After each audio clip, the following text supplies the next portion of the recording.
Hi, today I want to talk to you about one part of sex that will help you have good sex. So, how do you really be a good lover?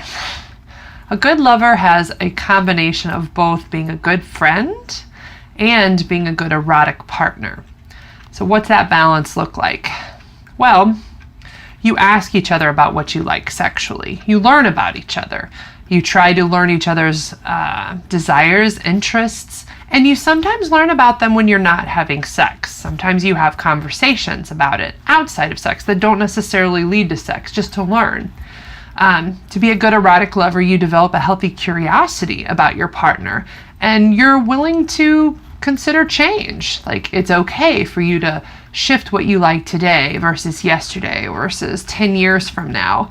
You're flexible.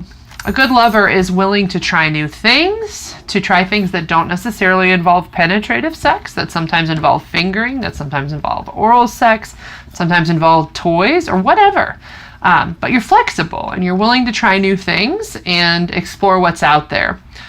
Usually a good lover has a relatively non-judgmental attitude about sex. They're interested in learning. It doesn't mean they do everything. They have boundaries. Everybody has boundaries that they personally have, but they're willing to at least hear the other person out and hear what they're interested in. And some things they're willing to try and some things they're not. And a good lover respects that. If you're not interested in trying, or if it seems scary or even traumatizing, a good lover really respects that boundary and doesn't try to push you.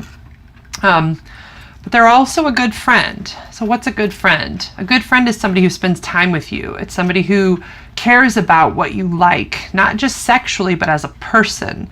So, like, they spend time with you and make you feel like you are not just a sexual object. That's the unique thing, is that as much as you want to have good sex, I think to have good sex, you need to feel like you're just a person to that person too, that you can also just be a woman or just a man. And I think women need this a little more than men, but I think men need to feel like they're important too, to feel like you're a priority.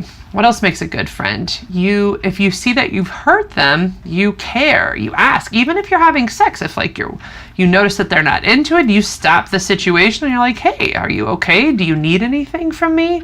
And it's okay. Like, you're not just gonna thrust through it, but you are gonna take some time to figure out what you can do to make the situation better, or you're okay with stopping for a time until your partner is ready to have sex. A good friend doesn't pressure their friend to do things they really don't want to do. I talk a lot about pressure in my counseling because many of you are pressuring each other, and it doesn't help your desire. It lowers desire. When people feel pressured, they want to push back. They want to fight, or they want to avoid you. But the last thing they want to do is have sex when they're pressured. They may initially do that to avoid conflict, but over time, they will stop wanting sex with you altogether. And a friend seeks to understand their partner. So that means, like, if they are having a sexual problem, they're not trying to criticize them or blame them, but they're trying to just get what's happening and be there to help them. And on both sides, if you are struggling with something sexually, then you get help. Sex is not perfect, and nobody has the best sex life. Everybody is a work in progress.